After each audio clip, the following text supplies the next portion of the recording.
Nós estamos, então, com o nosso prestigiado palestrante, o professor Christian Laval, que ele está desde as 14h30 conosco, é a terceira conferência, e o professor Christian Laval, ele é professor de Sociologia na Université Paris-Nanterre, ele é especialista em liberalismo e, em particular, na filosofia utilitarista de Jeremy Bentham, e ele é doutor em Sociologia e membro do Centro Bentham. Ele também é investigador e vice-presidente do Institut de Recherche da Fédération Syndicale Unitaire e ele é membro do Sophia Paul, da Question Marks Study Group e do Bentham Center, e ele é membro do Conselho Científico da ATTAC, co-diretor com Laurent Jean-Pierre da coleção O Horizonte de Possibilidades, com editoras La Découverte. Seus trabalhos centram-se em três grandes temas: a história do utilitarismo, a história da sociologia clássica e a evolução dos sistemas de ensino. Ele é autor de muitos livros e sobre esses temas ele escreveu, só vamos fazer alguns destaques. Vários dos seus livros foram em colaboração com Pierre Dardot, que possivelmente virá em outra oportunidade junto dele. Entre as diversas publicações, nós destacamos A Nova Razão do Mundo, do Neoliberalismo ao Comum, da editora Biotempo, 2016, que é uma obra do professor junto com Pierre Dardot, que estou dizendo 2016 porque é a tradução em português. Essa obra já foi aprofundada hoje no nosso debate da tarde. Quem quiser pode assistir a conferência via YouTube no canal IHU Comunica. A segunda obra que vou destacar é Comum, Ensaio sobre a Revolução no século XXI, editora Biotempo, de 2016, também uma obra em conjunto com o professor Dardot. Essa obra também foi discutida no evento do segundo momento da tarde. Tem outras obras, Ce cauchemar qui n'en finit pas, Comment le néolibéralisme défait la démocratie, também é da Découverte 2016, Marx au combat, é uma edição Le Bordelot, também 2012, bom, e assim por diante. La Nouvelle École Capitaliste, e eu queria especialmente destacar a última obra que apareceu, por enquanto está somente em francês, de abril de 2018, Foucault, Bourdieu et la question néolibérale. Então, também é da La Découverte, por enquanto nós não temos a possibilidade dela em português, mas esperemos que logo mais esteja. Temos algumas entrevistas que nós publicamos no IHU, ihu.unicinos.br, vocês podem ter acesso. O imaginário de Estado-nação não é um imaginário alternativo ao neoliberalismo, uma entrevista especial. Os Estados construíram o atual sistema neoliberal, também outra entrevista.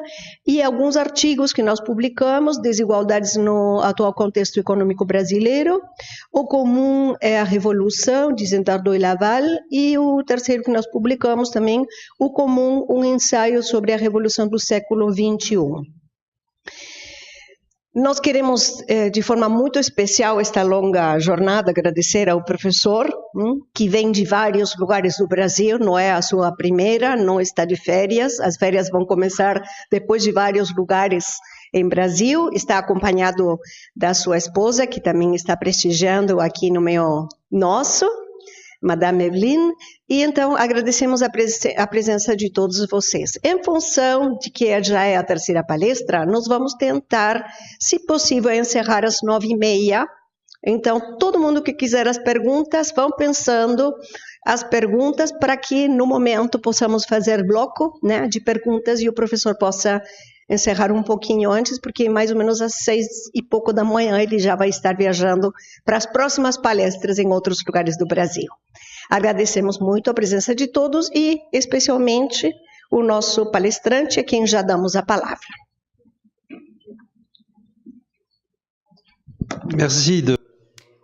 Muito obrigado pela apresentação, pela recepção, pela presença. Eu agradeço também à tradutora, que faz um trabalho notável. E quero iniciar imediatamente a conferência, que na verdade mudou de título. Eu tomei a liberdade de mudar o título, eu mesmo, em vez de falar de crise do neoliberalismo, emergência de movimentos emancipadores, eu quero falar do novo neoliberalismo e dos desafios da emancipação. Eu não fiz uma mudança considerável, como vocês veem, mas uma pequena modificação, vocês entenderão por quê. Pelo menos nos últimos 10 anos, desde a crise de 2008, não se para de anunciar o fim do neoliberalismo. Vocês devem se lembrar de um texto, de um artigo de Joseph Stiglitz, um economista norte-americano, e seu artigo era intitulado O Fim do Neoliberalismo. Foi no momento da crise financeira. Mas também se anunciou o fim do neoliberalismo com a vitória do Brexit na Grã-Bretanha ou com a vitória de Trump. Alguns veem nisso o final de um ciclo marcado hoje pelo retorno do protecionismo, do soberanismo, nacionalismo, como se estivesse suficientemente manifesto e tudo isso fosse suficientemente considerável para pôr fim ao neoliberalismo. Na realidade, a questão é mais complexa. Eu acredito que o liberalismo não está morto, que ele sobrevive em certos aspectos, se fortalece, mas muda de forma, muda de tom e de forma. Ele é plástico, esse neoliberalismo, e ao mesmo tempo é plural.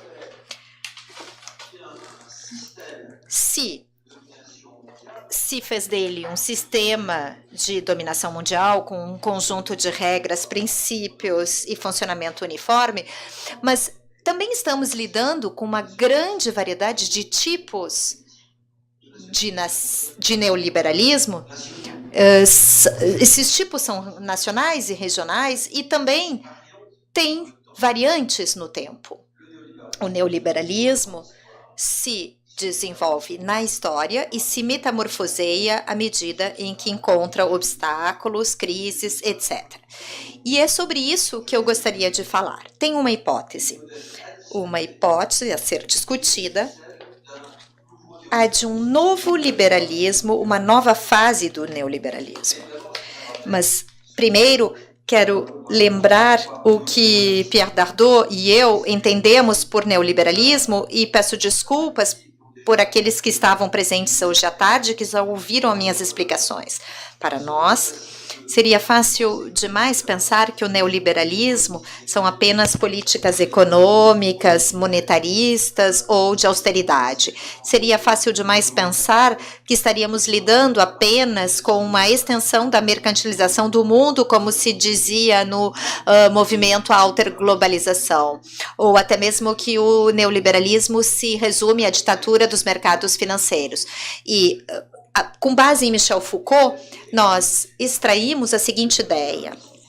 O neoliberalismo é uma racionalidade política que se tornou mundial e que consiste em impor pelos governos, não só na economia, mas também na sociedade e também nas subjetividades, uma mesma forma, uma mesma lógica que podemos chamar de lógica do capital, ou seja, uma maneira de fazer com que as pessoas se comportem entre elas, em suas relações sociais, que se modelam de acordo com o funcionamento do capitalismo, mas um capitalismo que saiu da sua esfera estritamente produtiva e financeira.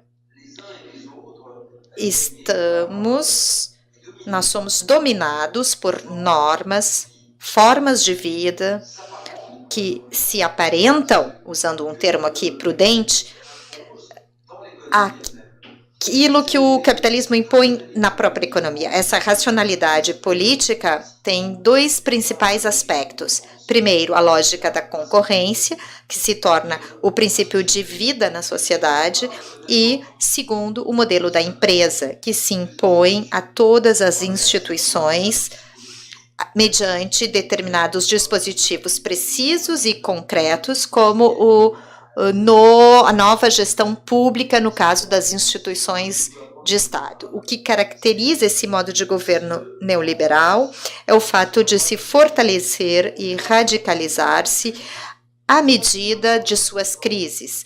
Esse ponto é importante, que eu não desenvolvi anteriormente. O neoliberalismo gera crises econômicas, sociais e hoje crises políticas. Mas o que se pôde observar nos últimos 30 anos é, à medida que ele se desenvolve e gera crises, ele consegue responder de acordo com a sua própria lógica, a lógica do sistema. Então,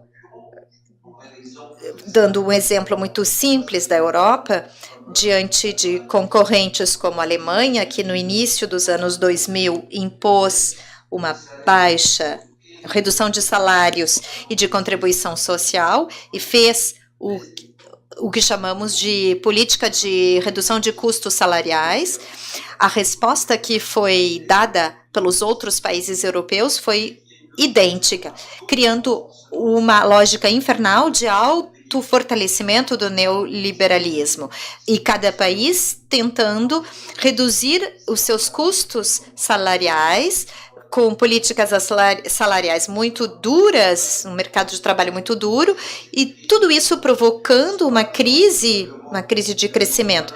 Por exemplo, se a Europa e a zona doente dos países ocidentais, se é o conjunto mais difícil de crescer, é uma resposta ao que foi gerado pelo neoliberalismo. Podemos dar muitos exemplos nesse sentido. Poderíamos dar um outro exemplo bastante comum, que consiste em mostrar que para relançar a economia, os países tentam fortalecer o capital, dando-lhe vantagens e atraindo os governos, fazendo com que os governos lutem para atrair capitais. Quanto menos impostos entrarem nos caixas do Estado, mais os dispositivos de proteção social são postos em perigo pelos sistemas de saúde e de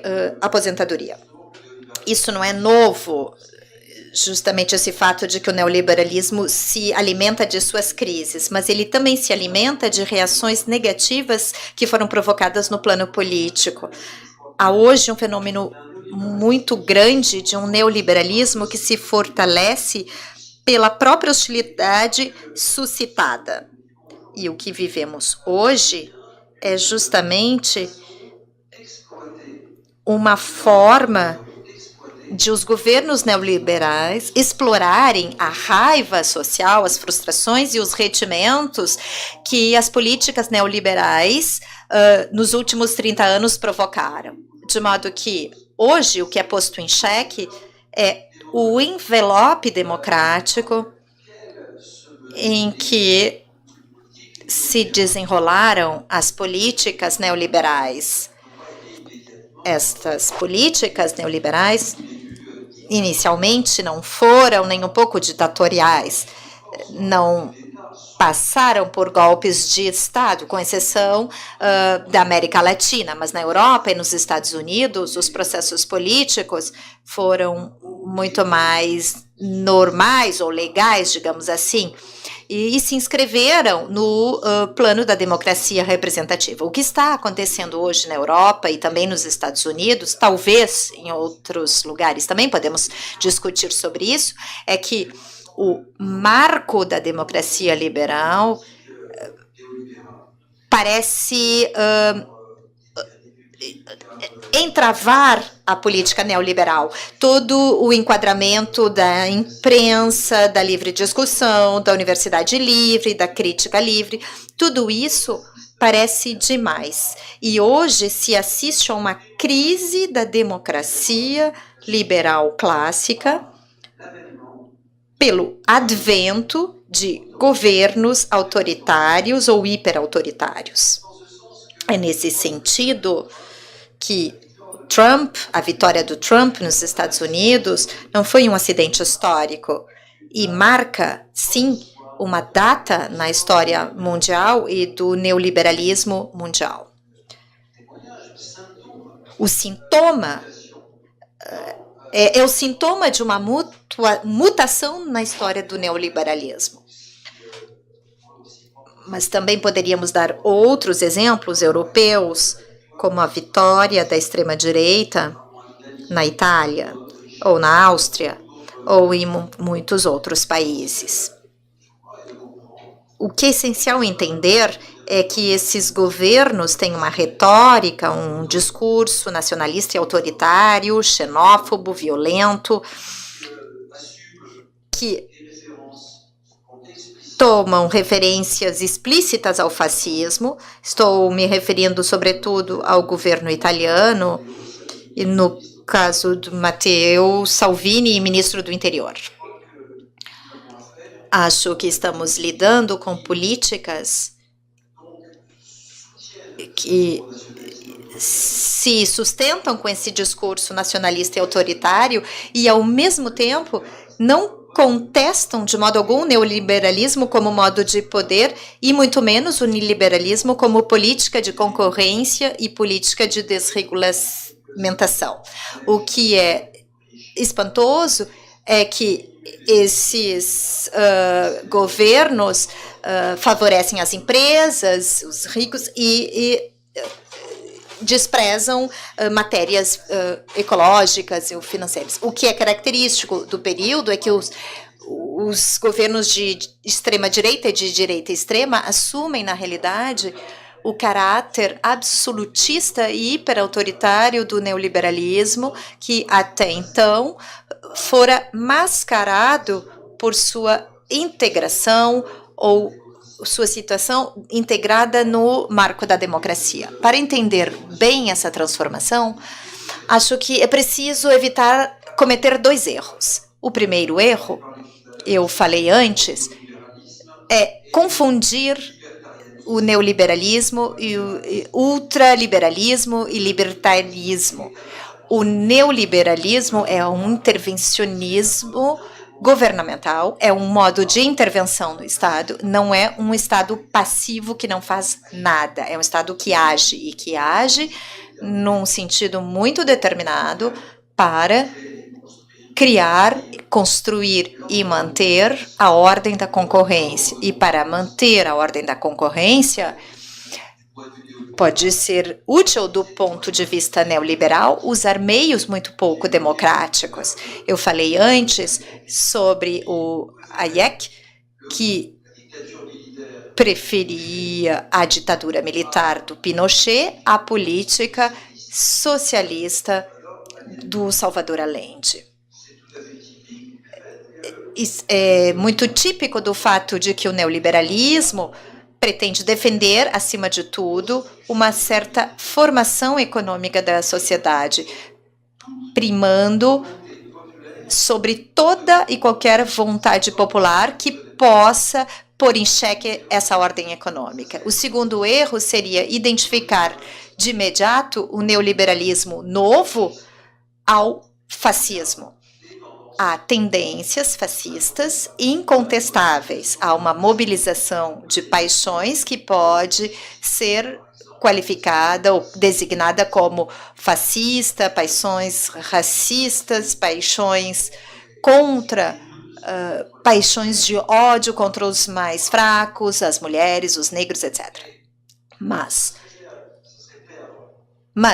isso faria com que perdêssemos a singularidade histórica do que foi o fascismo na história. Como se costuma dizer muito nos Estados Unidos, dizem que o Trump é um fascista neoliberal. Nas universidades americanas se costuma dizer que o Trump é um fascista neoliberal. Eu diria que isso seria muito simplificado e seria simplesmente supor o fim da história, na medida em que é possível que o trumpismo e governos que se parecem com ele caminhem para o fascismo. Tudo é possível, mas hoje é difícil identificar Trump com o Estado total mussoliniano. Há ainda uma grande diferença entre ambos.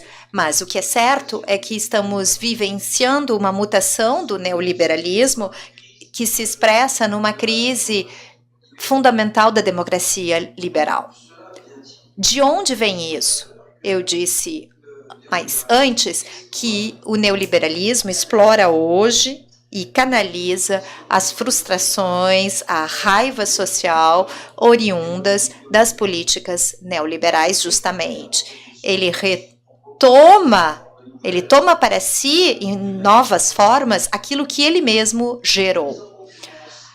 A concorrência, a competitividade entre as economias e as sociedades, a competitividade nos salários, nas instituições que enquadram a vida social, tem consequências muito negativas para os empregados, os trabalhadores que se sentiram abandonados, traídos, inclusive pelos políticos da esquerda, ou das políticas de esquerda, governos ditos de esquerda, que têm suas políticas de acordo com o neoliberalismo. Os sindicatos perderam grande parte de sua legitimidade e de sua força. Os coletivos de trabalho dentro das empresas enfraqueceram devido a uma gestão cada vez mais individualizadora.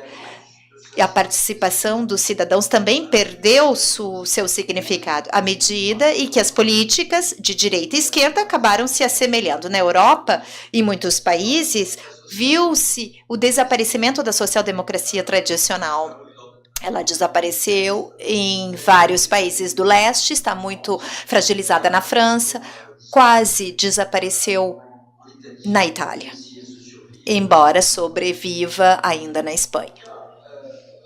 Podemos dizer, então, que o neoliberalismo gerou o que Gramsci chamou de monstro. Mas de uma maneira muito particular, o que aconteceu tanto nos Estados Unidos como na França foi um duplo processo. De um lado, uma desfiliação em relação à comunidade política. Grande número de pessoas não se sente cidadão de um país, se sente, como eu disse antes, abandonado e não vê mais significado na participação política. E para compensar essa desfiliação da comunidade política, houve outro processo compensatório de refiliação a princípios etno-identitários e autoritários que põem em xeque o funcionamento normal das democracias liberais.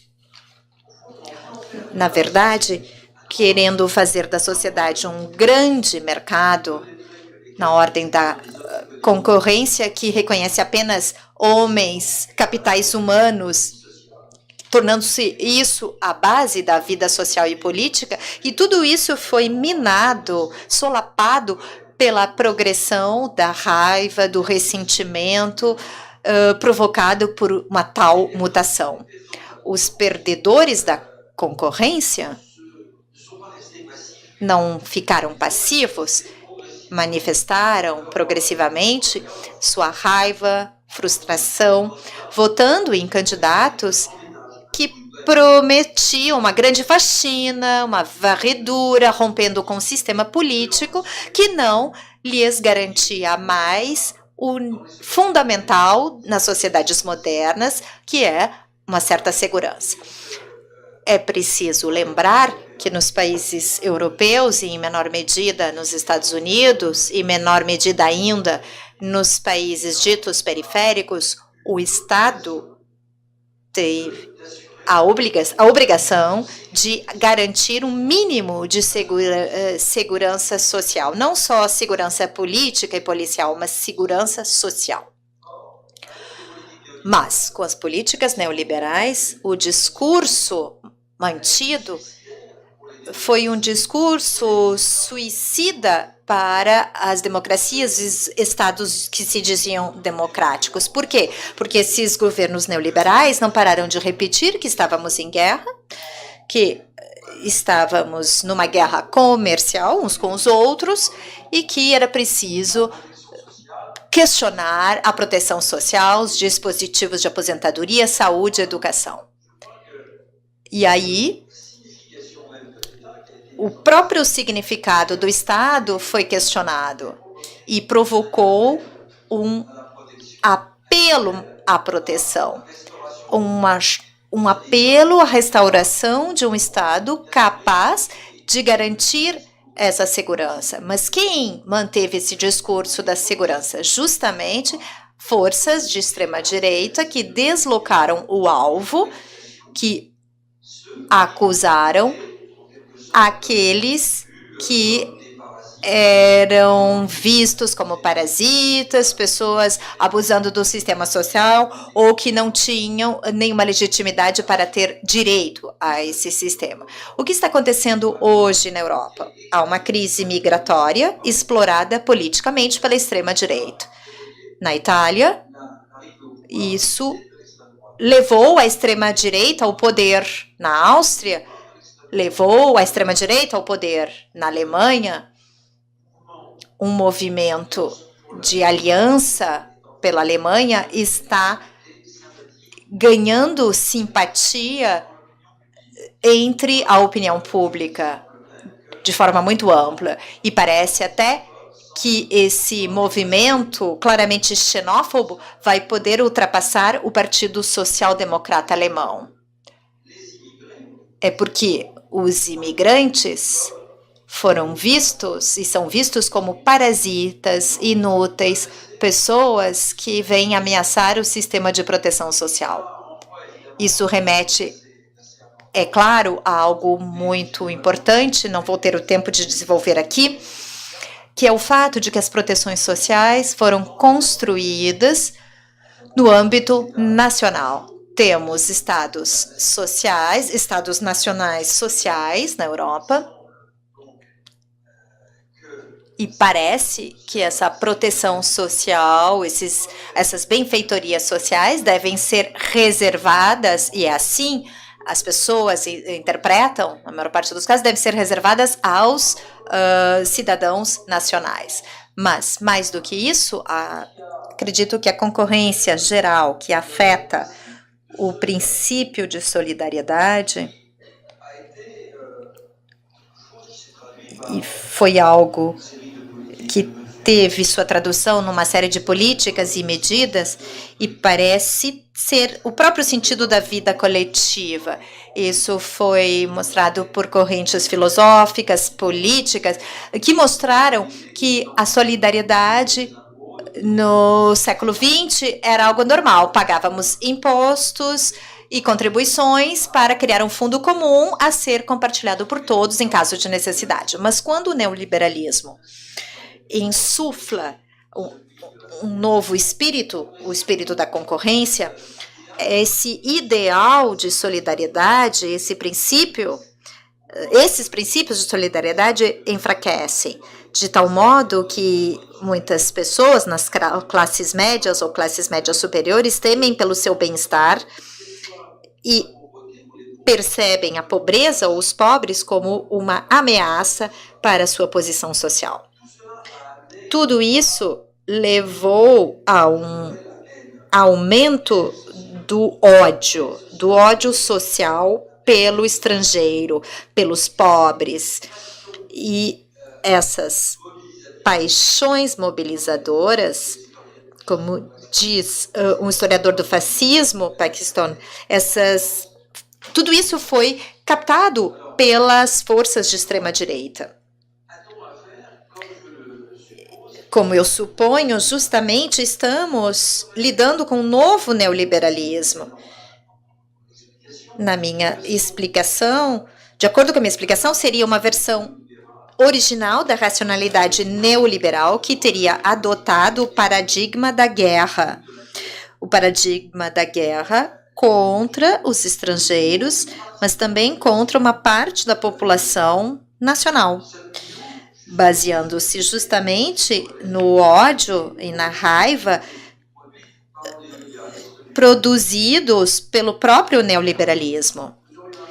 Em outras palavras, estaríamos diante de uma variante de um poder que comungou com a retórica do protecionismo, do soberanismo, adotando um estilo populista para fortalecer ou até mesmo radicalizar o domínio, a dominação do capital sobre a sociedade. Vamos dar o exemplo do Trump, que me parece muito eloquente. Foi alguém que foi eleito, que conseguiu ser eleito para conduzir uma política favorável aos mais ricos, que imediatamente tomou medidas para desregulamentar o sistema financeiro e conduzir uma política fiscal em favor dos mais ricos. Parkinson, um grande historiador americano, a quem eu me referi num artigo publicado no jornal francês, designou o governo de Trump como sendo uma ditadura plutocrática, ou seja, ditadura do dinheiro. Plutos, em grego, foi o deus do dinheiro para os gregos. Então, uma ditadura plutocrática. Ele se fez eleger, não somente, mas em grande parte conseguindo captar as vozes das classes populares que justamente se sentiram abandonadas pelas políticas democráticas, ou os políticos democratas, que foram políticas cada vez mais neoliberais e que pareciam tê-los abandonado. Acho que o governo de Trump, a política do Trump, é bem exemplar desse novo neoliberalismo. Mas essa transformação, será que é totalmente nova?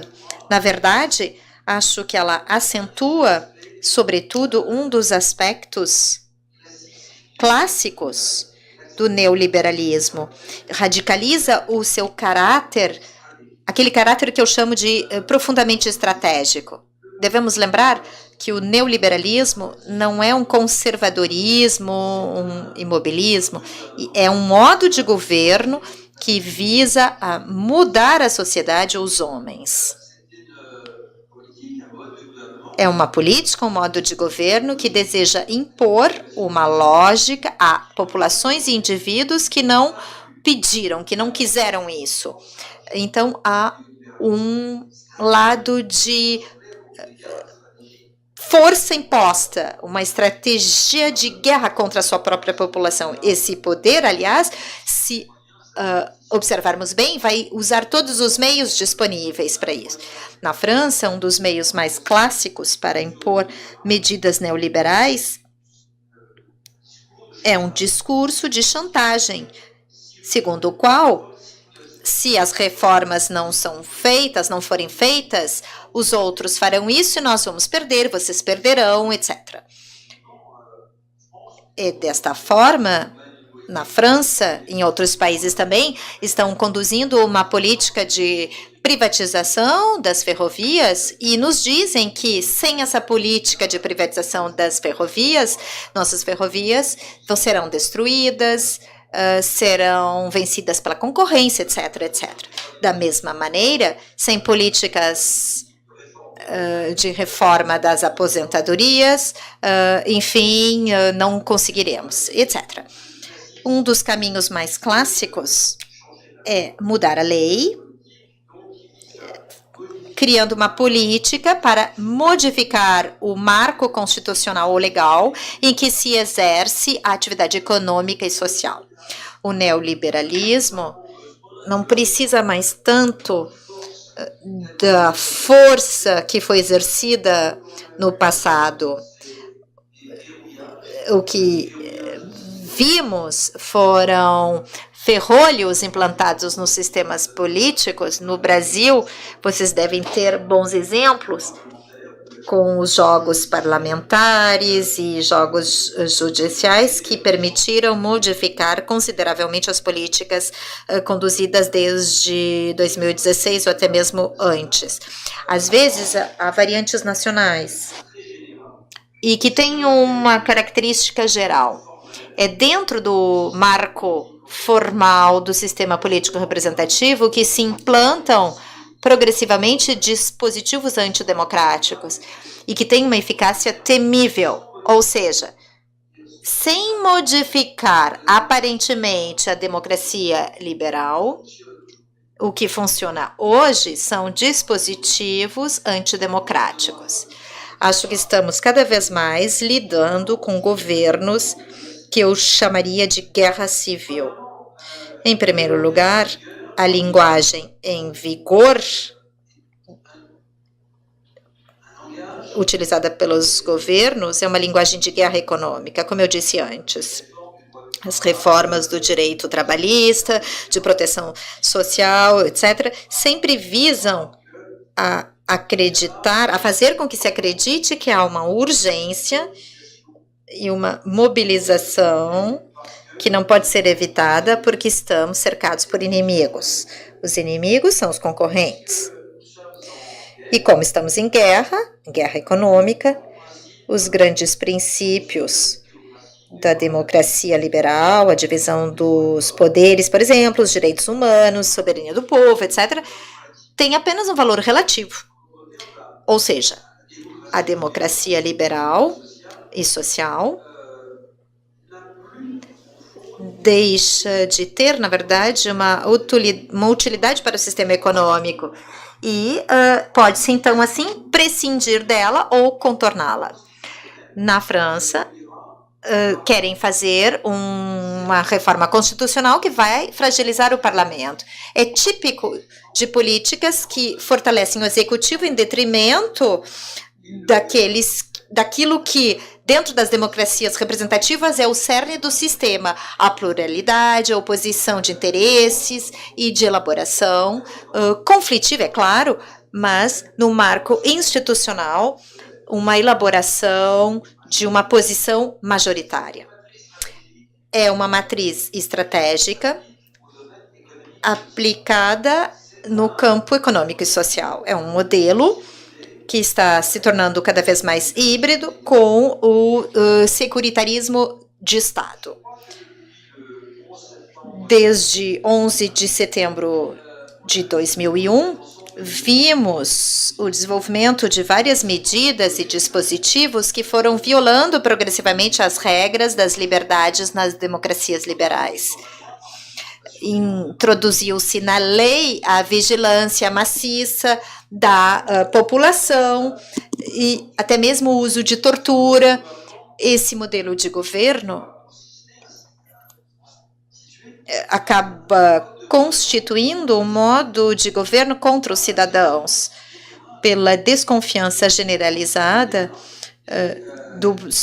do poder em relação às liberdades que são consideradas como maneiras e zonas ou atividades em que podem surgir atividades perigosas para o poder.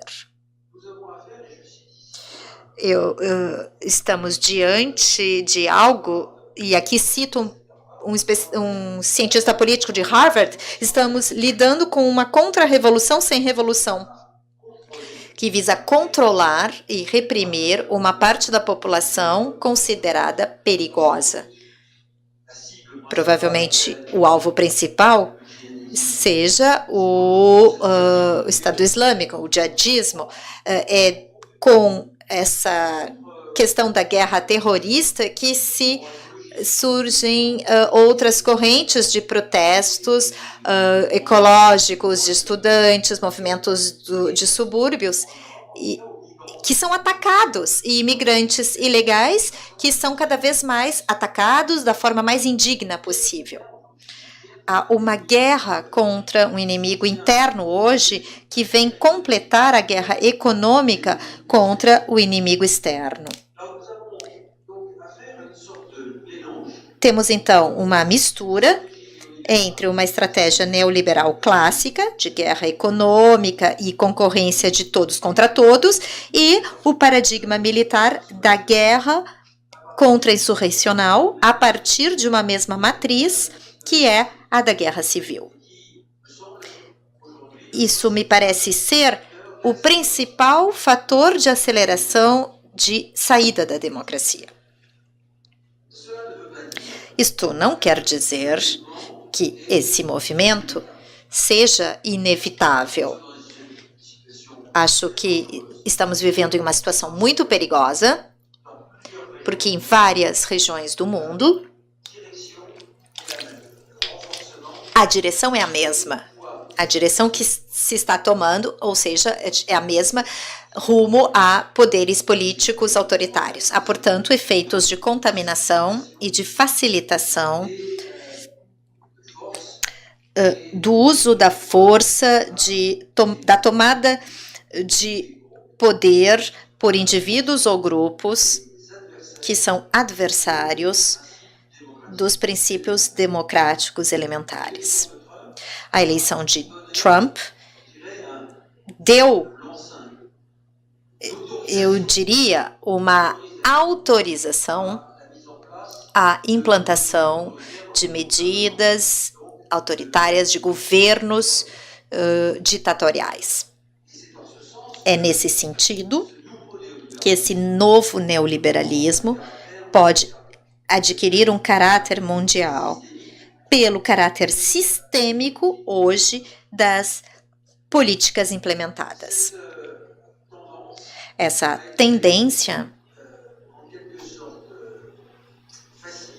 foi facilitada, ou pelo menos permitida historicamente, pelo fracasso provisório de movimentos que iam em sentido contrário, ou seja, movimentos que contestavam o neoliberalismo do ponto de vista da democracia.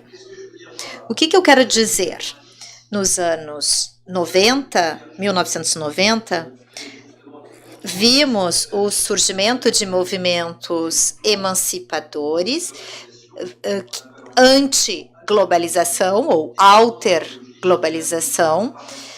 Vimos também o surgimento de movimentos feministas, de camponeses, jovens que desejaram uma democracia mais autêntica. Movimentos estudantis, claro, não posso esquecer, que desejaram a criação de uma sociedade realmente democrática.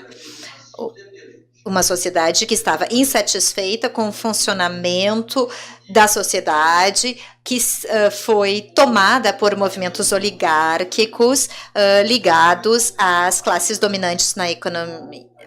Então, se viu o surgimento de movimentos alter-globalização e movimentos de classe. Logo depois da crise de 2008, de 2010 a 2016, tivemos um fenômeno mundial extraordinário. Em um número muito grande de países, jovens e também cidadãos se mobilizaram para reivindicar uma democracia mais radical, mais autêntica, mais aprofundada. Os jovens de Madrid ocuparam a Porta del Sol, dizendo que queriam uma democracia real.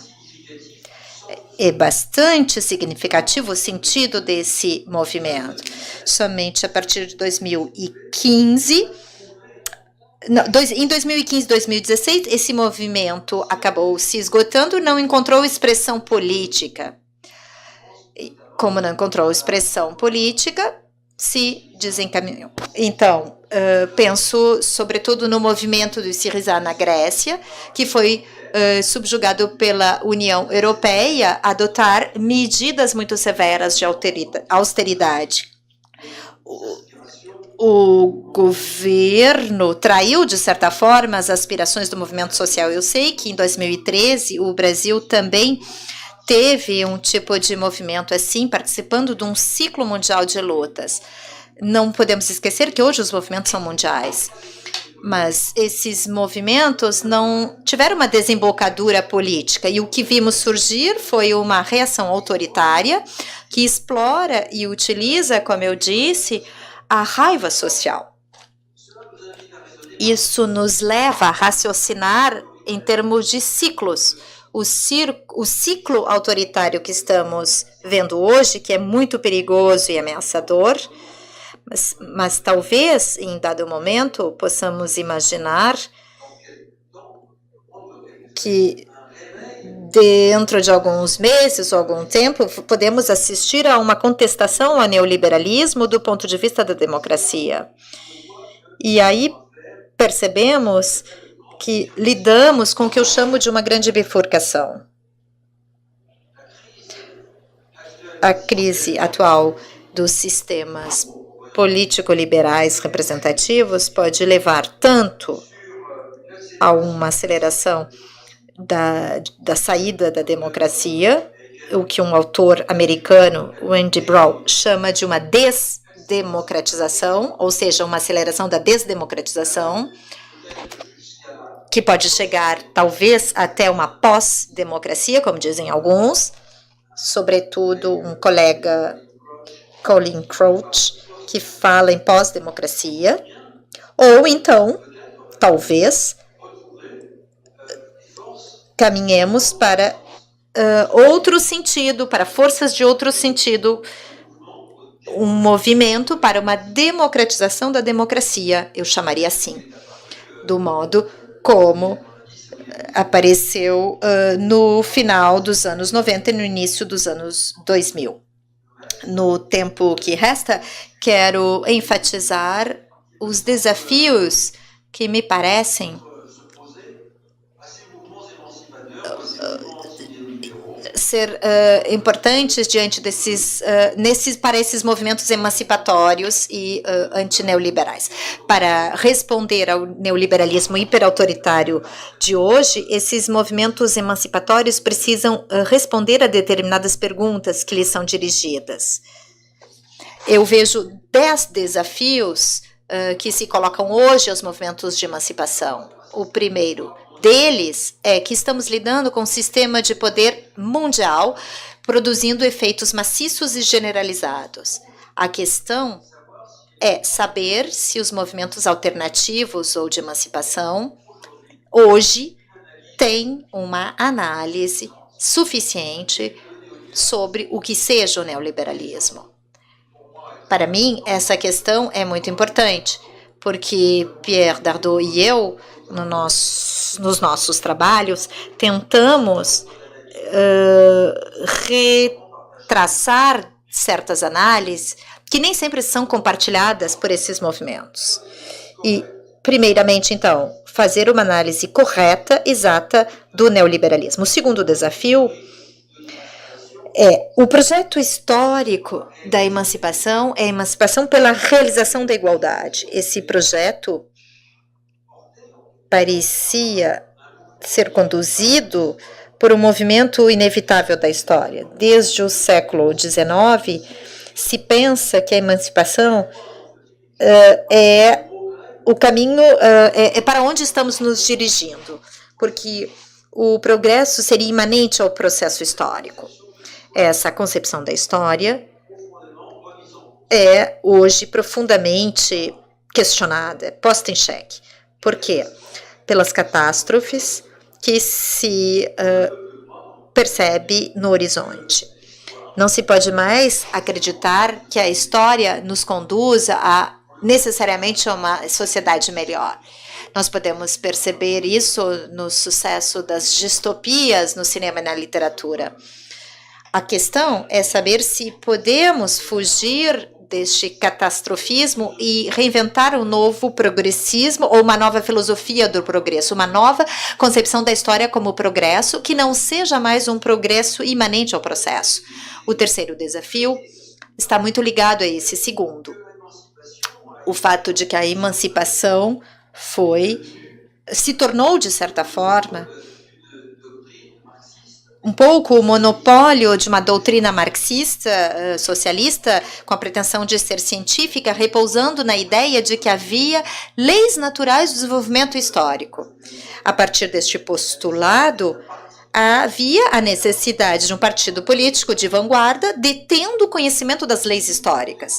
Se os movimentos de emancipação precisam de uma organização política, a questão que se apresenta a eles é: qual pode ser o papel desses partidos políticos, sabendo-se que eles não podem mais se apoiar na fé numa necessidade histórica? O quarto desafio é o fato de que a emancipação esteve ligada a uma crença que eu chamo de concepção desenvolvimentista do curso da história, segundo a qual o progresso material, a exploração do planeta pelos homens, levaria necessariamente à libertação da humanidade. Esse é um fator importante sobre o qual eu trabalhei muito e é fonte, a meu ver, do socialismo e do marxismo. Essa fonte está presente numa corrente que chamamos de São Simoniana. São Simão foi um autor importante do início do século XIX, que deu origem a uma corrente de pensamento que defendia e explicava a ideia de que no século XIX era uma época em que se tornava possível a exploração ilimitada dos recursos do planeta inteiro. Só que os movimentos emancipadores, influenciados por esse socialismo, compartilharam da mesma ontologia do capitalismo, ou seja, a mesma relação dos homens com a natureza. E como hoje se separar dessa relação com a natureza, dessa relação de exploração da natureza, dessa ontologia que os movimentos de emancipação, a esquerda, compartilhou com o capitalismo. E uma pergunta que me foi dirigida antes, muito pertinente, foi como aprender com as outras culturas e outras tradições, como integrar as outras ontologias na concepção da emancipação. Desse ponto de vista, no meu entendimento, e de acordo com a pergunta que foi levantada, devemos nos perguntar o que a América Latina pode trazer para a redefinição da emancipação, dos movimentos de emancipação. Um quinto desafio, um dos impasses que pesa sobre esses movimentos é a contradição entre a finalidade de emancipação e os meios utilizados para isso. É preciso interrogar hoje não apenas o papel dos partidos, de um partido que muitas vezes é autoritário e às vezes oligárquico, muitas vezes corrupto, e também o papel do Estado na emancipação. Devemos esperar do Estado medidas e dispositivos libertários. Não haveria aí uma armadilha em confiar nos partidos e no Estado? E um sexto desafio, a esquerda do século XXI se estatizou profundamente. E a pergunta é, o que foi feito das dimensões libertárias da emancipação? A estatização bloqueou, de certa forma, ou recalcou aquilo que havia como dimensão de autogoverno e autonomia da sociedade. Houve, certamente, o primeiro socialismo, um socialismo de associação voluntária, também movimentos de conselhos operários, também na década de 70, um movimento de autogestão, mas me parece que se confiou muito no Estado com a ideia da construção do Estado social. Não seria um meio da sociedade se desapossar dos seus próprios meios políticos, da sua capacidade de autodeterminação? Um sétimo desafio é o fato de que os movimentos emancipatórios se nacionalizaram muitas vezes. O objetivo do combate social e político muitas vezes era a tomada do poder no âmbito nacional. E como fica hoje a dimensão internacionalista? Como se exerce o internacionalismo hoje? Como se age no marco internacional? Estamos lidando com um sistema de poder mundializado. Mas os movimentos de emancipação são movimentos nacionais. Não há mais internacional. Quase tudo desapareceu em escala internacional. Houve a alterglobalização, que é muito importante, foi importante, mas enfraqueceu. Então, como exercer esse internacionalismo? Um oitavo desafio no plano político, no plano econômico, se pensou durante muito tempo que a solução para ultrapassar o capitalismo seria a nacionalização do aparelho produtivo, em parte ou totalmente, conforme cada corrente política. Então, essa apropriação estatal dos meios de produção teve seus limites, como vimos na história. Hoje, acho que o principal desafio, um dos principais desafios, é pensar na superação do capitalismo sem estatização, ou seja, como pensar a instituição de formas democráticas de atividade de atividade econômica, numa época em que há a dominação pelas grandes empresas. Será que hoje podemos imaginar o desenvolvimento de cooperativas, de forma de autogestão? Em que medida a instituição do que eu chamo de comuns pode permitir a superação do capitalismo mundial? E o nono desafio, a reinvenção da emancipação, que se dará com experimentos em práticas de lutas interativas. Penso que precisamos de uma política por baixo, ou seja, precisamos da emergência de formas inventivas, de formas que tenham por iniciativa formas sociais, econômicas e políticas, partindo da iniciativa dos cidadãos. No entanto, há um problema político que já se apresenta. Como construir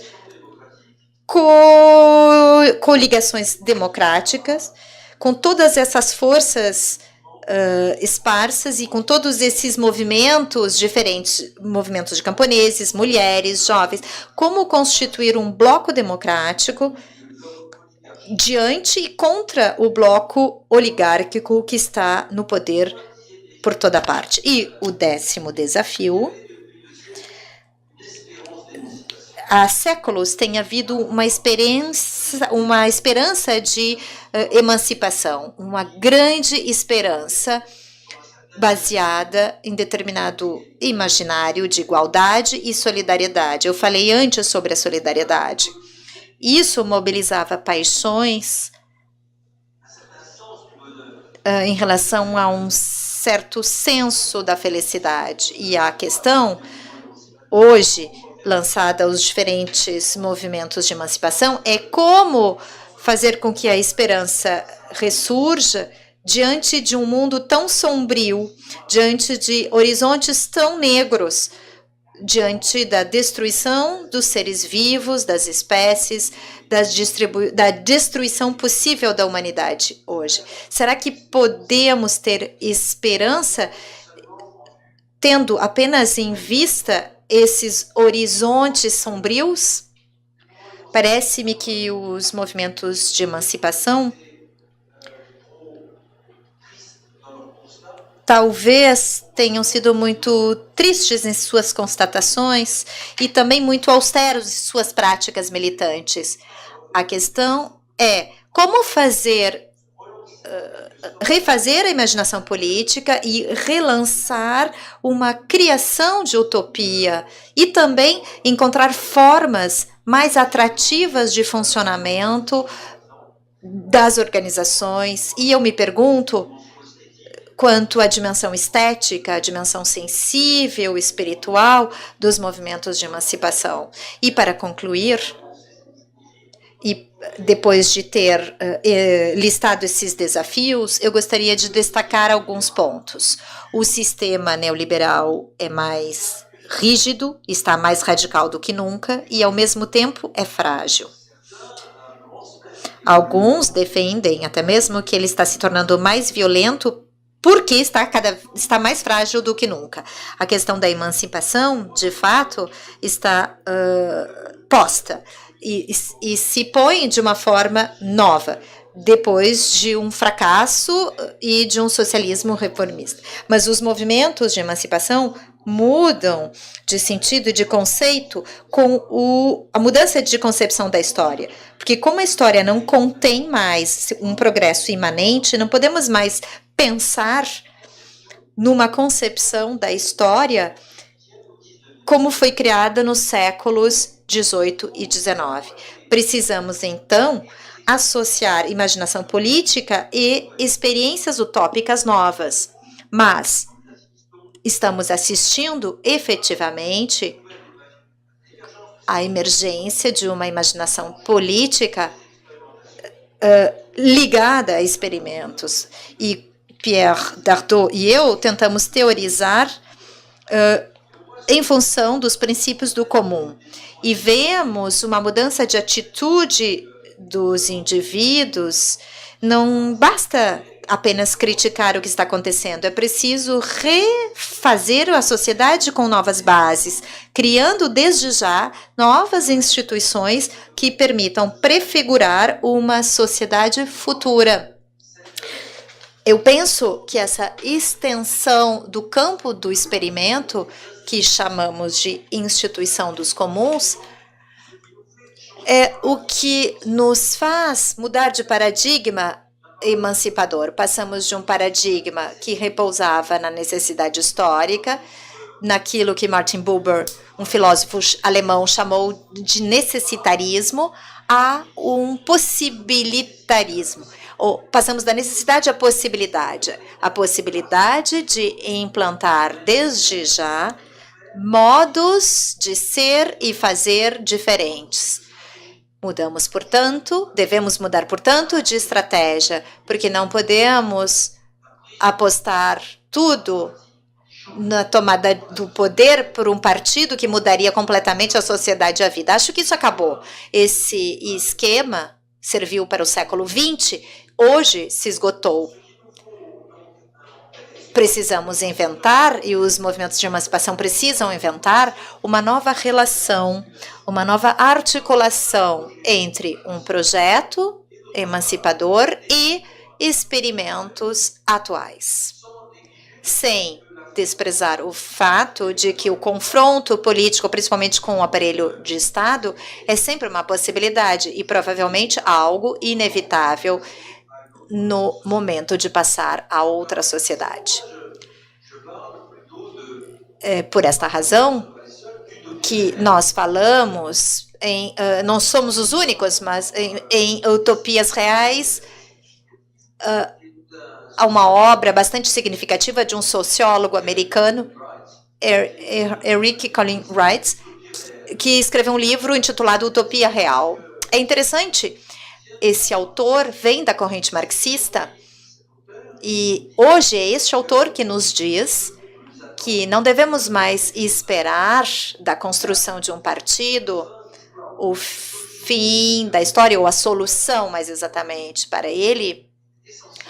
O que é essencial hoje é relacionar o que ele chama de sonhos e práticas, para que as práticas possam personificar os sonhos e já aplicá-los hoje. Acho que é preciso pensar isso do lado dos movimentos de emancipação e estamos lidando com algo bastante diferente. A tarefa principal dos movimentos de emancipação é criar essas instituições assim hoje, instituições de comuns que associariam democracia aprofundada, radical e direta e questionamento da predominância da propriedade privada. Precisamos dessas novas instituições, dessas cooperativas, por exemplo, ou outras formas de autogestão que possam ser imaginadas. Precisamos de tudo isso em instituições públicas e privadas. Precisamos corroer o sistema neoliberal, enfraquecê-lo e prefigurar uma sociedade futura para que as pessoas possam ter esperança em outra coisa. Mas para ter esperança, as pessoas precisam viver já desde hoje algo novo, passar para outras coisas em espaços novos. E isso é da responsabilidade dos movimentos de emancipação, ou seja, buscar o desejo por esta outra forma de sociedade. Muito obrigado.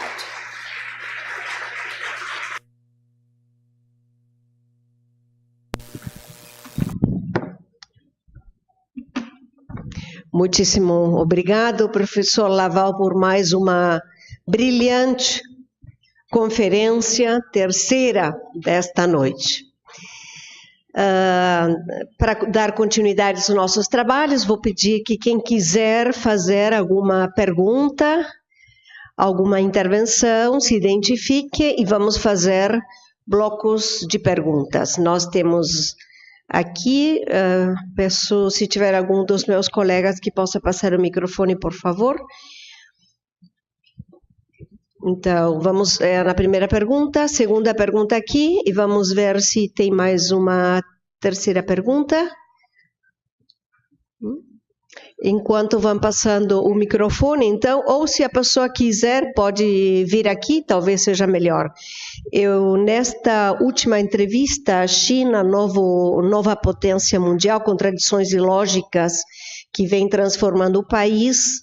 Atrás está as temáticas que o professor Laval está fazendo conosco, então já passo a oferecer a revista e em sinal de agradecimento também mais algumas outras publicações, a financiarização, crise sistêmica e políticas públicas. Então, mais uma pequena contribuição e já vamos então à nossa primeira pergunta. Boa noite, tudo bem? Eu gostei muito, me contemplou muito, tirou muitas dúvidas, só que eu fico me perguntando sobre o papel dos movimentos emancipatórios, como pensar novas realidades, novas possibilidades, mas eu me pergunto também que nesse mesmo caminho que a sociedade pode percorrer de emancipação, eu pergunto qual que é o papel do mercado, né, de livre concorrência, que é inflamado através do consumismo, né?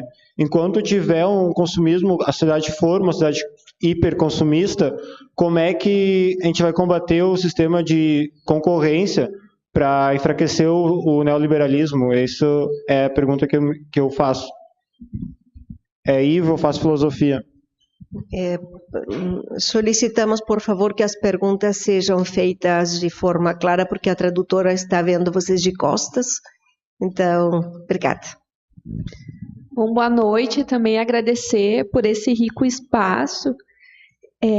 Me parece que em todo o debate construído em torno do neoliberalismo e das mudanças que vem ocorrendo nesse último período, o Estado teve um papel central, né, os Estados nacionais, em implementar e operacionalizar essa nova forma, né, de governamentabilidade. E aí eu me pergunto, é possível disputar poder rumo a um processo emancipatório sem disputar o Estado? Né? Ele não teria ainda um papel central rumo a esse processo, né, emancipatório, compreendendo ele não como algo isolado, mas também articulado com esse conjunto de movimentos sociais e forças políticas? Outra pergunta é relacionada ao papel dos partidos, né?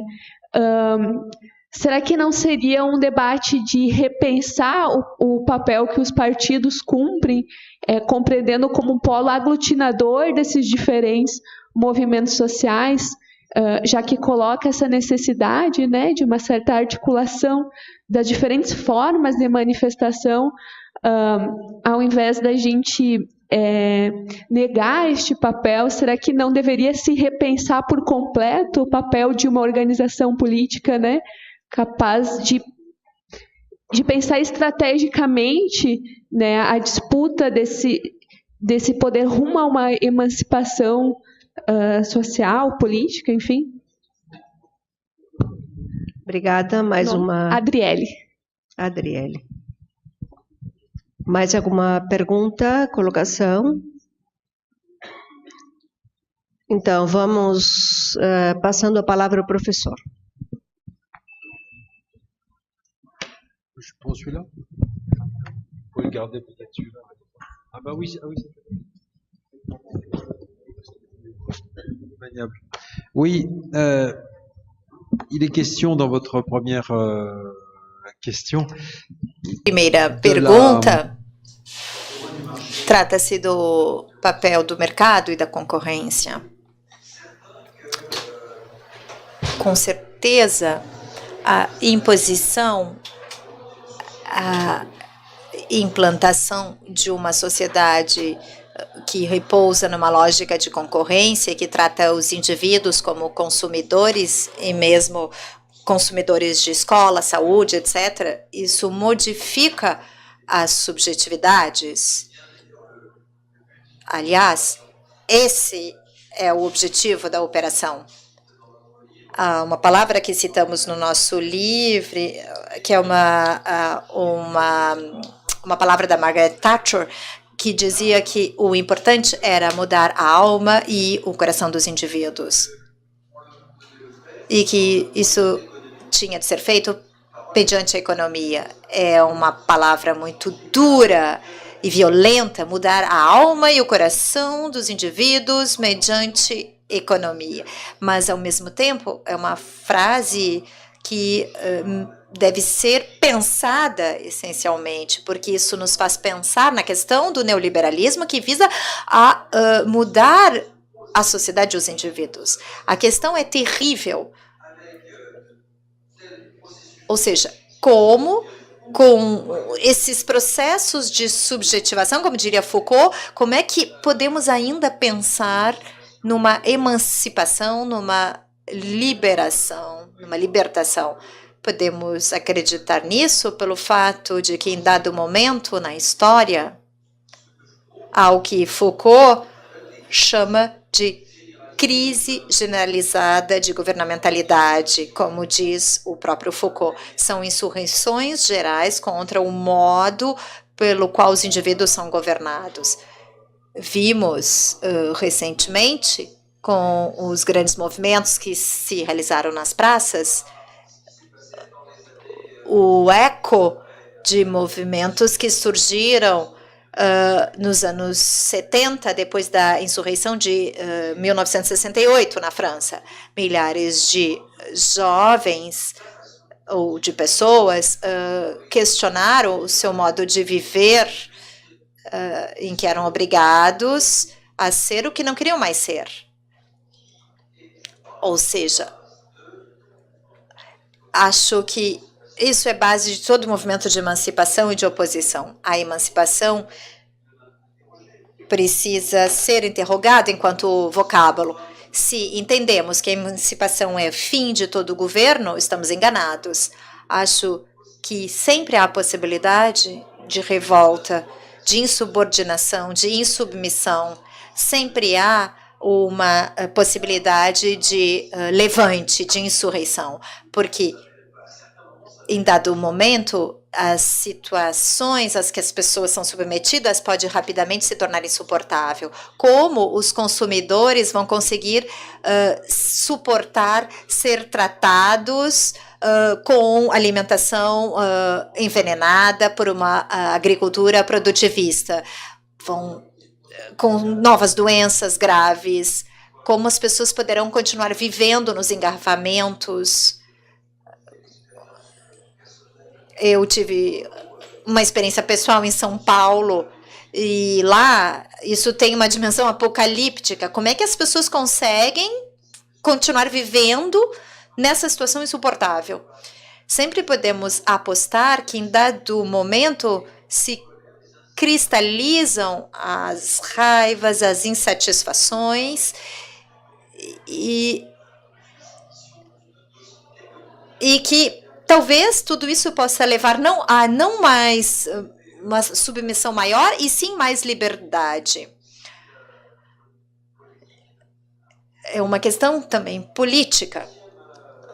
Segunda questão, quanto ao Estado. A partir do momento em que não se define mais o neoliberalismo simplesmente como expansão do mercado e redução do Estado, e quando entendemos que o neoliberalismo é uma política de Estado muito determinada, então não podemos mais simplesmente opor mercado e Estado. Essa é a base. Não podemos mais simplesmente esperar que o Estado empurre o mercado, porque o próprio Estado é um agente do mercado. O Estado neoliberal é agente do mercado. O ator ativo, é um pouco tautológico dizer isso, mas o Estado é uma extensão do mercado, eu diria até mesmo com uma instalação do mercado dentro do próprio Estado. A resposta não pode ser simplesmente um apelo à maior presença do Estado. Vemos que isso pode ser perigoso hoje. Precisamos pensar não como se fazia nos movimentos anarquistas ou marxistas, não uma abolição do Estado como a tese dos anarquistas, também não um enfraquecimento do Estado total, são teses problemáticas hoje, mas a democratização do Estado e uma desestatização das políticas públicas. O que eu quero dizer com isso? Nas políticas públicas, se integrarmos cada vez mais a opinião, a voz, a decisão dos cidadãos, de forma muito concreta, podemos esperar uma redução da burocracia, da intensidade da burocracia exercida sobre a vida social. Podemos imaginar que os movimentos sociais e os movimentos de emancipação a que nos referimos podem levar a intervenções mais ativas na orientação e no funcionamento das instituições públicas. É o que tem vivenciado municípios espanhóis, como o caso de Barcelona em particular. É o que o grupo que governa Barcelona chama de política dos comuns. Tivemos muitos contatos com vários atores desses movimentos sociais espanhóis, catalães. O que eles chamam de política do comum é uma política de intervenção dos cidadãos na escolha das políticas públicas em escala municipal. É claro que o perímetro é bastante limitado, é um município, mas é uma maneira, na verdade, de democratizar instituições públicas. Podemos imaginar que isso possa ter aplicações, por que não, em serviços públicos, no setor de transportes públicos, universidade, saúde, em que os cidadãos podem intervir de forma mais direta. Acho que essa a estratégia a adotar. Os partidos que chegam ao poder têm de estar diretamente ligados aos movimentos sociais, implantando dispositivos de assembleia em que os cidadãos, por exemplo, por bairros, podem intervir. E talvez de forma um tanto mítica, o orçamento participativo de Porto Alegre teve um papel nessa nova estratégia. Não é só o orçamento participativo de Porto Alegre como um sucesso total e completo, mas ele constituiu em escala mundial um modelo importante. Por que esse sucesso? Porque ele deu a possibilidade de uma participação muito mais direta do cidadão. Foi apenas uma tentativa, um ensaio, um primeiro passo, mas foi de fato uma verdadeira estratégia política. E, de qualquer maneira, o que eu quero dizer é que o que está se tornando insustentável, insuportável, é que um partido dito revolucionário funcione ao contrário da finalidade ou do objetivo proclamado. Foi isso que tivemos no século XXI. Uma situação muito estranha, paradoxal, em que partidos disciplinados que solicitavam uma obediência total dos seus membros, visando uma libertação da humanidade. E isso levou ao pior dos sistemas. Acho que isso precisa ser posto em xeque.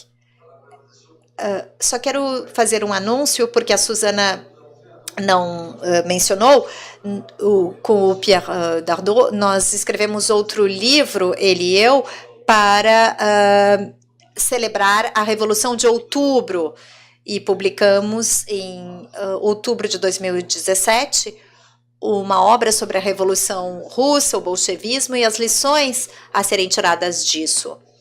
E mostramos também que a Revolução Russa não foi o único modelo. Houve a Revolução Mexicana e Espanhola que poderiam ter desenhado outro modelo de revolução. E nesse livro mostramos a relação entre os meios e os fins. E por que eu estou falando desse livro? Ele será traduzido e publicado no próximo mês, né, pela editora Perspectiva, em português. Com 1 ano de atraso, eu confesso, tá? Só agora, então, em outubro de 2018, que o livro será publicado. Eu agradeço. Se houver outras perguntas, estou disposto a responder. Eu sei que tinha pessoas que nas outras palestras, nas anteriores conferências, ficaram com vontade de fazer alguma pergunta. Então, caso alguém tiver alguma pergunta que não conseguiu fazer no anterior, pode continuar. Por favor, o microfone para o professor Castor. Depois tem uma segunda pergunta. E se tiver uma terceira.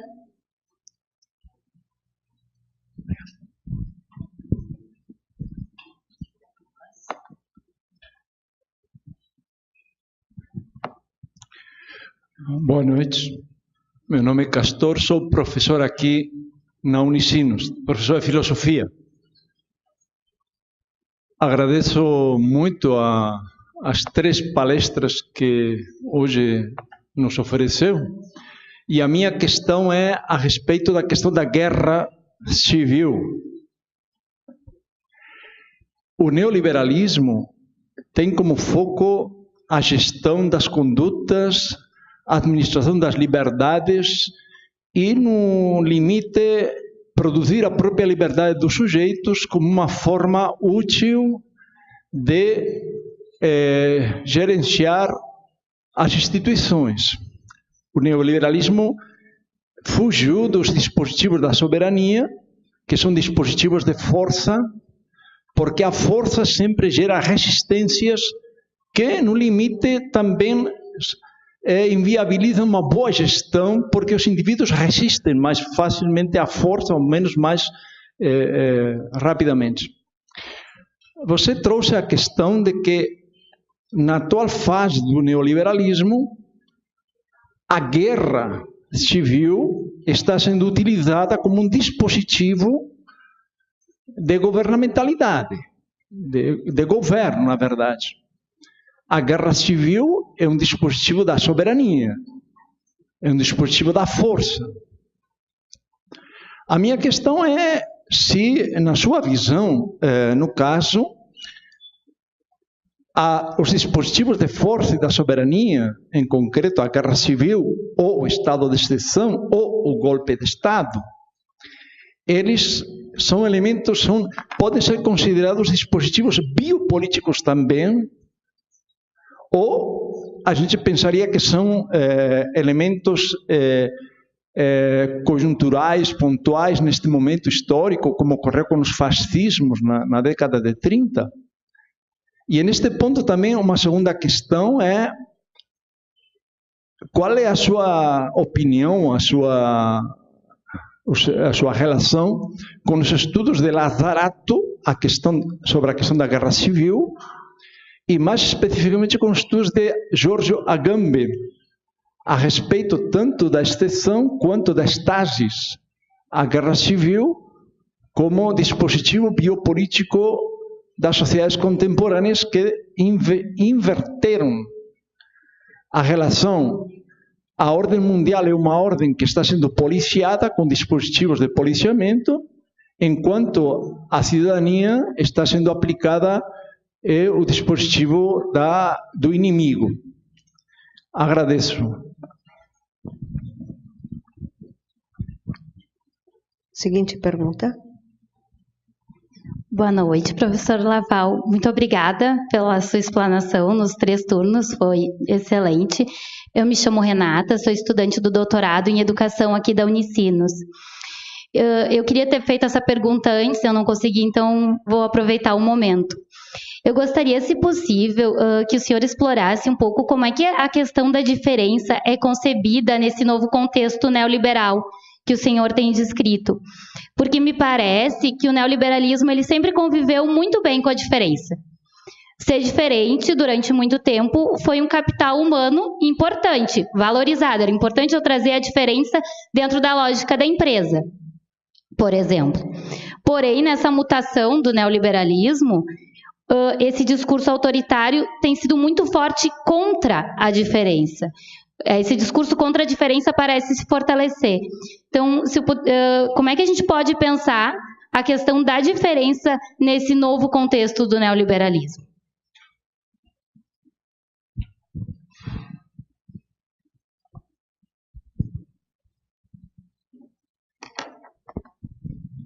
Vous avez bien compris la dernière question?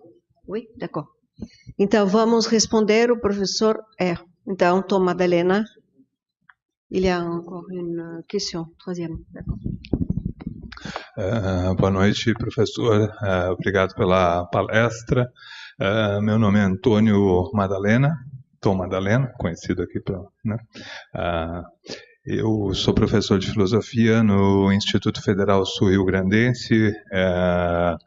Os institutos federais foram criados na gestão do governo democrático do presidente Lula, e hoje nós temos mais de 600 campus espalhados pelo país, com um pouco mais de 10 anos. É importante, eu acho, destacar isso para o senhor, na medida em que são uma realidade concomitante das universidades, como essa que nós nos encontramos agora. Vou procurar ser sintético na minha pergunta, porque eu participei das duas, esta e a anterior, eu não participei da primeira. O senhor falou do conceito de comum na segunda palestra, e eu achei bem interessante a pergunta de um colega sobre a questão das nossas tradições aqui no nosso país, as tradições dos povos tradicionais e dos povos afro-brasileiros, que têm uma longa tradição, justamente, eu acho, seja prática, né, formas de vida baseadas no comum. Eu, como professor de filosofia, ministro para os meus alunos do segundo ano, no segundo semestre, sabedorias tradicionais. E exatamente nesse período agora, de agosto até outubro, eu trabalho com as sabedorias indígenas. E a grande dificuldade que eu noto é de descondicionar eles a um modo de ler textos para ler textos das tradições indígenas. Eu ministro textos, por exemplo, do Cacávera Jecupé, que é um dos grandes pajés, né, xamãs, vivos de origem guarani. E eu tenho que fazer todo um trabalho de descondicionamento. Bom, isso dito, eu vejo que o grande problema é justamente em que nós temos a efetivação aí de um longo período de 30 anos ou mais, de efetivação daquele ideário da frase citada pelo senhor da Margaret Thatcher. Ou seja, por outro lado, né, essa ideia do comum, ela se encontra ancorada em todas as sabedorias tradicionais ao longo do mundo, no que restou delas, que nós temos hoje ainda no nosso planeta, e historicamente registrado. Surpreendentemente, isso está lá em Aristóteles. Então, a minha pergunta é: como nós fazermos a religação disso, que é fundamento do nosso existir, como marcado em Aristóteles e presente em todas as tradições sapienciais dos nossos povos tradicionais, e destaco particularmente do país em que estamos, né, do nosso Brasil, e, por outro lado, né, essa extrema expropriação, né, e erradicação, a tal ponto que hoje, para finalizar, né, nós temos, assim, eu acho que o problema cristalizado justamente na educação, onde nós temos essa doença social hoje, que é a de que nós temos um aumento significativo de adolescentes cometendo suicídio, porque eles não encontram, né, parâmetros para se ancorar, né, e naufragam. Eu costumo usar só para terminar, quando citam como referência, porque no nosso país aqui o modelo coreano, eu digo, bom, ok, é justamente o modelo de ensino, o sistema de ensino, onde nós temos a maior taxa de suicídios entre jovens adolescentes. Eu acho que isso é o emblema talvez mais significativo desse mundo que ficou louco, né? Muito obrigado. Obrigada, professor Madalena. Passamos a palavra ao professor Laval e dessa maneira, então, após as perguntas, encerramos as questões do dia.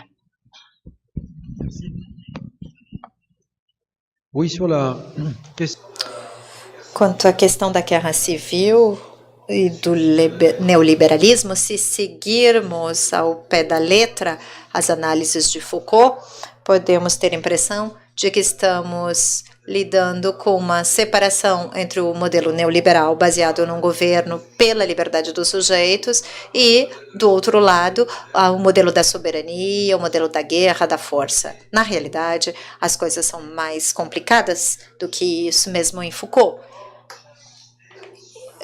Em primeiro lugar, eu insisti num ponto que Foucault não aprofundou, não analisou, que é a dimensão profundamente antidemocrática do neoliberalismo e sua função estratégica. Para a implantação dos dispositivos liberais, é preciso mobilizar meios de força. Esses meios não são necessariamente extralegais. São meios de força que passam pela lei. Mudar a Constituição são meios utilizados pelo neoliberalismo para criar a ordem da concorrência. Vemos bem isso na Europa, em que se construiu um marco constitucional europeu, impondo-se aos países para que eles implementassem políticas a partir de determinados critérios, quantitativos principalmente, mas também para implementar e generalizar a concorrência entre legislações, serviços públicos, etc. Então, eu não acho que possamos simplesmente opor o modelo da liberdade pelo mercado e o modelo da soberania. Talvez seja um limite nas análises de Foucault, ou pelo menos um limite das interpretações feitas sobre Foucault, porque eu penso que o neoliberalismo mobiliza os meios para se manter, para se implantar. Por certo, o funcionamento da governamentalidade pode dispensar o comando do soberano, mas para implantar essa ordem da concorrência é preciso meios de soberania, mas uma soberania que tem tendências autoritárias e absolutistas, que vai contornar as formas da democracia liberal. Isso também não passa por aquilo que no pensamento crítico mais corrente diríamos que passa por um estado permanente. Acho que as regras do jogo funcionam bem porque a estratégia é não sair da legalidade, é transformar a lei, transformar as instituições, até mesmo o Estado de Direito, fazendo dele um Estado de Direito privado, ou seja, incorporando no próprio Estado o princípio dominante da propriedade privada, de respeito à propriedade privada. Parece que temos de pensar numa articulação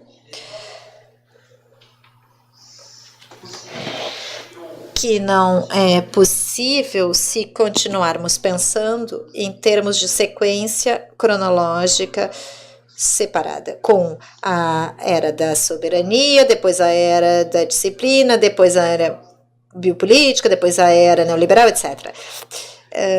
Essa interpretação, desculpo-me por falar disso, essa interpretação é sequencial e foi feita não por Foucault, mas por comentadores dele, e principalmente por Gilles Deleuze, que teve uma tendência a tornar muito cronológicas as suas análises. Eu acho que as coisas são mais complexas. Sempre precisamos pensar em termos de triângulo.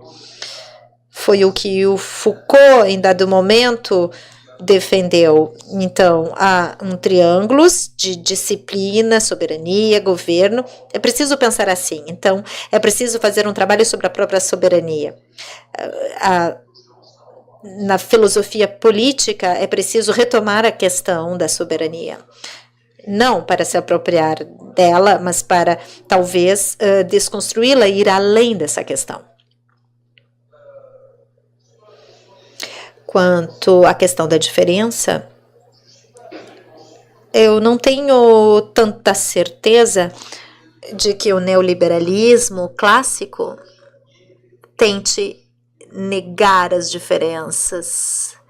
Eu me pergunto se não deveríamos pensar antes que ele busca explorá-las, em fazer com que entrem em competição, em concorrência, fazendo da diferença, por exemplo, uma marca comercial.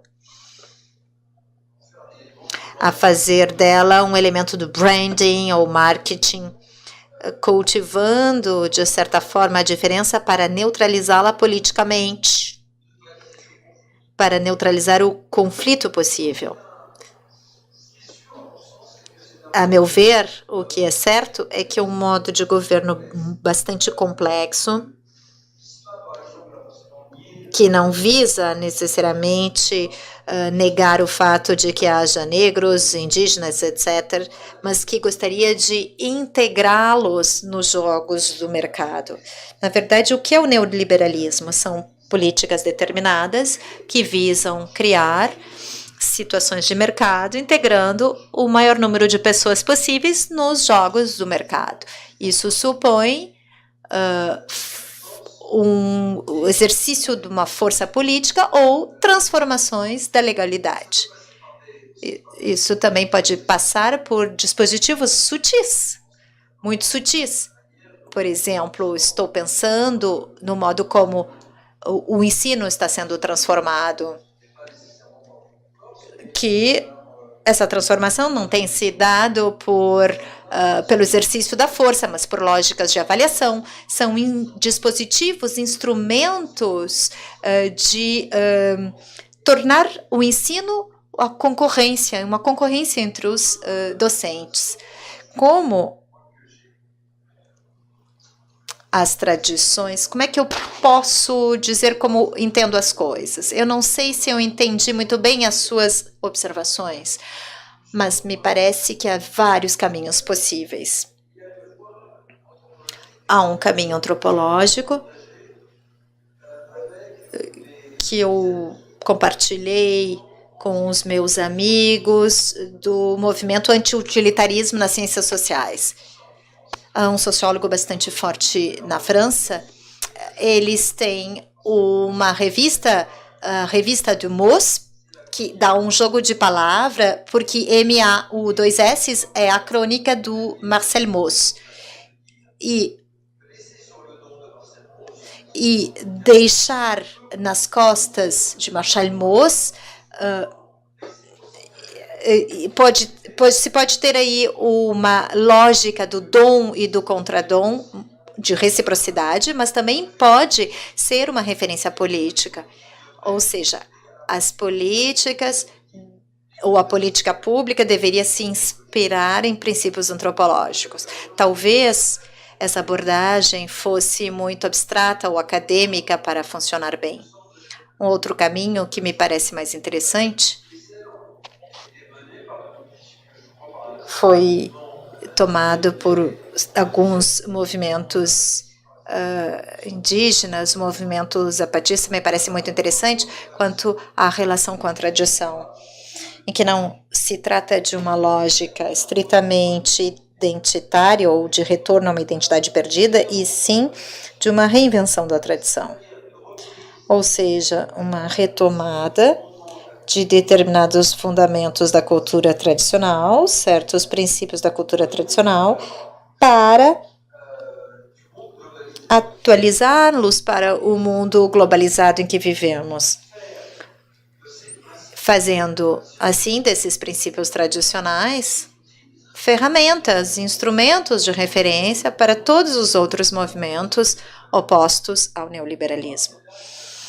Acho que este é um caminho muito interessante de comunicação, de diálogo entre os movimentos autóctones. É a maneira que eu poderia responder, mas isso também remete a questões muito antigas, e aí vou concluir aqui. Eu me interessei muito com o Pierre Nardot no livro sobre o pensamento de Marx,